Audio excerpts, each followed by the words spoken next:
Malachi chapter 2. And now this abomination is for you, O priests, if you do not listen, and if you do not set your heart to honour my name, says the Lord Almighty. I will send a curse upon you, and I will curse your blessings. Yes, I have already cursed them, because you have not set your hearts to honour me. Because of you, I will rebuke your descendants. I will spread on your faces the offal from your festival sacrifices, and you will be carried off with it. And you will know that I have sent you this abomination, so that my covenant with Levi may continue, says the Lord Almighty. My covenant was with him, a covenant of life and peace, and I gave them to him. This called for reverence, and he revered me and stood in awe of my name. True instruction was in his mouth, and nothing false was found on his lips. He walked with me in peace and uprightness, and turned many from sin. For the lips of a priest ought to preserve knowledge, and from his mouth men should seek instruction, because he is the messenger of the Lord Almighty.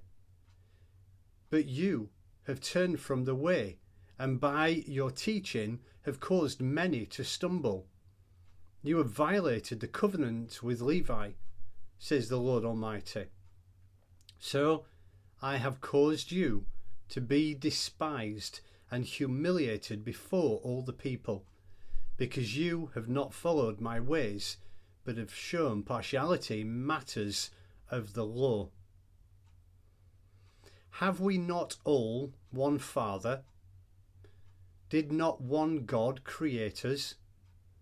Why do we profane the covenant of our fathers by breaking faith with one another? Judah has broken faith. A detestable thing has been committed in Israel and in Jerusalem. Judah has desecrated the sanctuary the Lord loves by marrying the daughter of a foreign god.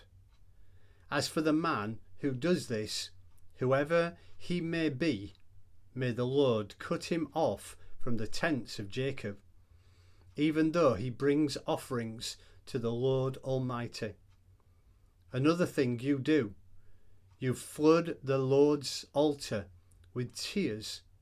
You weep and wail because he no longer pays attention to your offerings or accepts them with pleasure from your hands. You ask, why? It is because the Lord is acting as the witness between you and the wife of your youth, because you have broken faith with her, though she is your partner, the wife of your marriage covenant. Has not the Lord made them one? In flesh and spirit they are his. And why one? Because he was seeking godly offspring. So guard yourself in your spirit, and do not break faith with the wife of your youth. I hate divorce, says the Lord God of Israel. I hate a man's covering himself with violence as well as with his garment, says the Lord Almighty. So guard yourself in your spirit, and do not break faith. You have wearied the Lord with your words. How have we wearied him, you ask? By saying, all who do evil are good in the eyes of the Lord, and he is pleased with them. Or, where is the God of justice?